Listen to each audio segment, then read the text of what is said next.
নড়াচড়া করেন না, গরু কিন্তু খেপে গেছে। অনেকক্ষণ ধরে তোকে অত্যাচার সহ্য করতেছি। ওই তোরা গরু কিনতে আসছিস, গরু কিনবি, পাছায় থাবুর দেওয়ার কি আছে? আরে স্যার, পাছায় থাবুর না দিলে গরুর ভালো মন্দ বোঝা যায় নাকি? তোমরা যে কি পরিমাণ ভালো মন্দ বুঝো সেটা তো দেখলামই।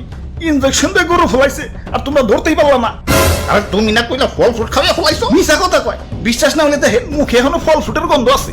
হই চুপ, হই চুপ, হই চুপ, হই চুপ, হই চুপ। অনেকক্ষণ ধরে তোকে অত্যাচার সহ্য করতেছি। আরে আমি গরু, আমারে মুসলমানরা কুরবানি দিব, আমার আত্মা ধন্য হয়ে যাইব। আর তোমরা বদমাশ খামারিরে আমাকে শরীরে বিষ ঢুকাই আমাকে শরীরের 12টা বাজিয়ে দাও। আরে আমার মাংস খাওয়ার পর যে তোমাকে শরীরের একটা বাজবো সেদিকে খেয়াল আছে? ওই একটা ইনজেকশন আনতো, হালার পাছায় হান দিয়ে দেই। ইয়া দুষ্টু খামারি, আমার টাকা ফেরত দাও। ওই তোমরাও দোয়া তুলসী পাতা না, দেন নাম্বারে করে কেমনে জানি করে টাকা কামাইছো। এলাকায় খুব সম্মানী ব্যক্তি হয়ে গেছো। কুরবানি দিবে তো আবার লোক দেখানো, আল্লাহর দরবারে পৌঁছাবো কিনা সন্দেহ।